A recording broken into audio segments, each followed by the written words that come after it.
Fala, ouvinte, seja muito bem-vindo a mais uma edição do podcast Lawletter, o espaço onde a notícia jurídica ganha voz, contexto e, claro, aquela análise que vai além da manchete. Aqui você entende o que está por trás das decisões e como elas afetam o direito na prática, seja na sala de aula, no escritório ou na sua preparação. É isso mesmo, Victor. E o episódio de hoje tá pra lá de especial. Tem polêmica com marca internacional, servidor público passando dos limites, juiz defendendo o contribuinte e até disputa judicial com emoção e responsabilidade familiar. Uma seleção de temas que mistura direito civil, tributário, administrativo e até propriedade intelectual. Se ajeita aí, porque a jornada jurídica de hoje promete e muito.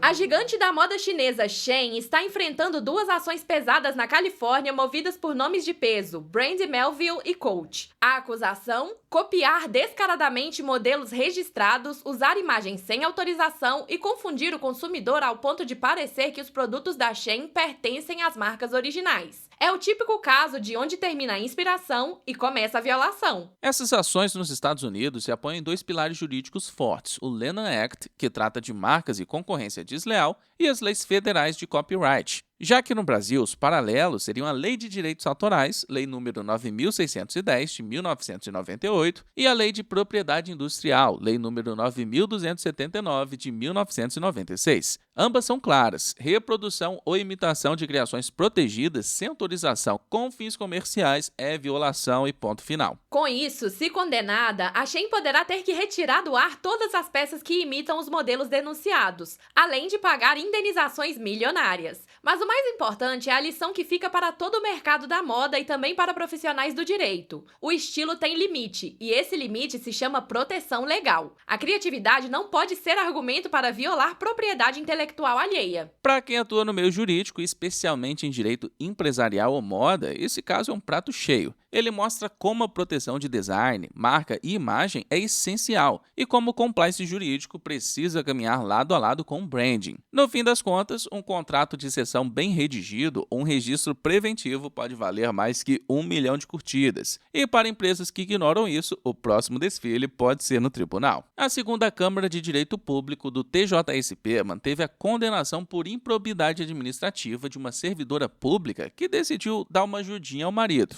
Ela excluiu um débito de IPTU que somava R$ 3.900 e, claro, acabou gerando prejuízo direto aos cofres públicos. Resultado: além de ressarcir o valor integral, a servidora teve os direitos políticos suspensos e ficou proibida de contratar com o poder público por 5 anos, conforme prevê o artigo 12, inciso 2º da LIA. Sobre isso, é importante destacar que a Lei de Improbidade Administrativa, Lei nº 8.429, de 1992, passou por uma atualização relevante em 2021, com a Lei nº 14.230, de 2021. Agora, é necessário comprovar dolo específico, ou seja, a intenção clara de agir contra os princípios da administração para configurar o ato de improbidade. Mas nesse caso, não restam dúvidas. Houve violação dolosa de dever funcional, o que justifica plenamente a punição. A conduta da servidora feriu diretamente os princípios da legalidade e moralidade administrativa. Artigo 11 da LIA. O cargo público não pode ser usado como ferramenta de favorecimento pessoal, muito menos para manipular obrigações tributárias. O julgamento reforça o papel do controle interno e da integridade na gestão pública. Para quem está se preparando para concurso, essa decisão é uma aula prática de direito administrativo. Improbidade mais dolo específico mais violação de princípios é igual a sanção na certa.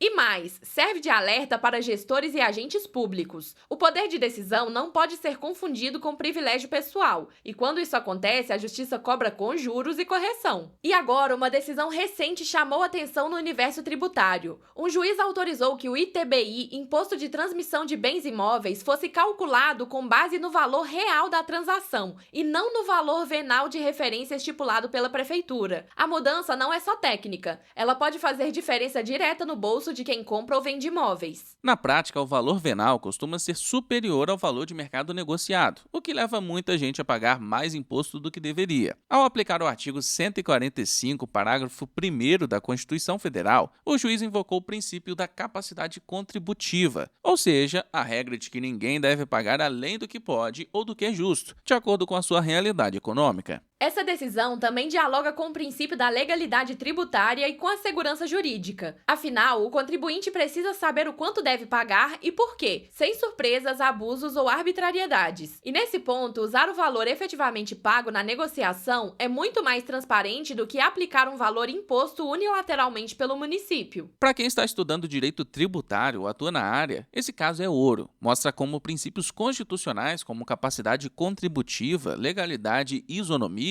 se aplicam concretamente nas relações entre fisco e contribuinte e reforça que o judiciário pode sim ser uma via legítima para garantir justiça fiscal. E a disputa pela guarda do filho de Marília Mendonça voltou aos holofotes jurídicos. Após a audiência realizada no dia 30 em Goiânia, a Justiça concedeu guarda provisória ao pai da criança, Murilo Ruff, decisão que valerá até o desfecho do processo, que segue sob segredo de justiça. O clima? Delicado e cheio de implicações legais e afetivas. Segundo a defesa de Murilo, a medida se baseia em descobertas recentes e na demonstração de que o pai arca com cerca de R$ 15 mil mensais com o filho. Além disso, ele teria garantido que não pretende cortar a convivência com a avó materna, Dona Ruth. Por outro lado, a defesa de Ruth criticou a decisão e destacou a importância de ouvir todas as partes antes de definir algo tão sensível. No centro dessa decisão está o princípio do melhor interesse da criança, consagrado no artigo 227 da Constituição e também no Estatuto da Criança e do Adolescente. Ele orienta que todas as decisões envolvendo menores devem priorizar sua proteção integral, bem-estar emocional e estabilidade, ainda que isso contrarie a expectativa de adultos envolvidos. Casos assim exigem muito mais do que base legal. Eles pedem escuta ativa, sensibilidade e empatia. O artigo 1589 do Código Civil garante o direito de convivência entre avós e netos, e em algumas situações até a guarda. Mas a justiça precisa ponderar vínculo afetivo, estrutura oferecida e estabilidade familiar. E para aprofundar esse tema com quem entende, a gente ouve agora a doutora Letícia Ferrari, especialista em direito de família, que responde à pergunta: quando o princípio do melhor interesse da criança deve prevalecer sobre vínculos afetivos já estabelecidos? Quando falamos sobre o princípio do melhor interesse da criança, é importante entender que ele não é uma cláusula genérica, é uma diretriz constitucional e legal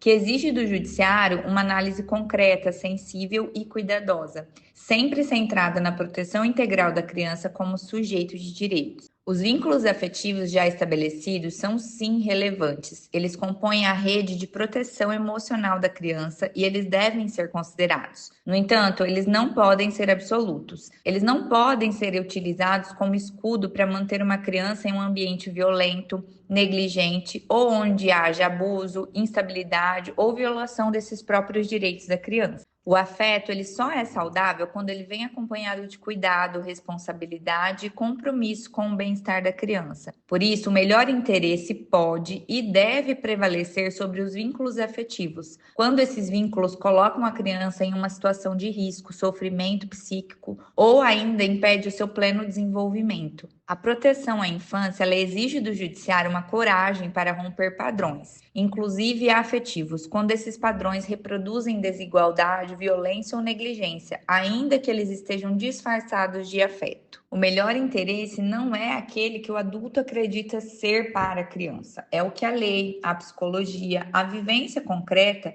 e os direitos fundamentais da criança apontam como essencial para a sua saúde física, emocional e social. Assim, a prevalência do melhor interesse da criança ela é uma medida de proteção.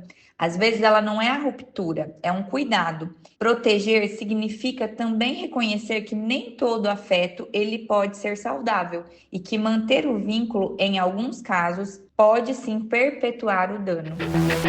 O TST condenou uma escola a pagar R$12 mil de indenização por dano moral a uma professora dispensada em fevereiro, ou seja, logo após o início do ano letivo. A decisão reconheceu que, embora a demissão fosse legal, a forma e o momento da dispensa configuraram uma violação à boa-fé e geraram prejuízo concreto ao profissional. A relatoria do caso apontou que havia uma expectativa legítima de continuidade contratual, já que a professora já estava alocada nas turmas formadas. A dispensa feita nesse contexto gerou uma frustração que extrapola o mero aborrecimento e que, segundo o artigo 422 do Código Civil, fere o princípio da boa-fé objetiva nas relações contratuais. O TST também destacou a teoria da perda de uma chance, destacando que a educadora ficou praticamente sem opções de recolocação imediata naquele momento do ano. Em áreas como a educação, onde o ciclo letivo define a dinâmica de contratações, o timing da demissão importa e muito. Essa decisão deixa uma lição importante. O direito de demitir não é absoluto. Quando o ato impacta diretamente o planejamento profissional e financeiro do trabalhador, ainda mais num setor vocacional como a educação, cabe reparação. Nem toda demissão legal é moralmente legítima.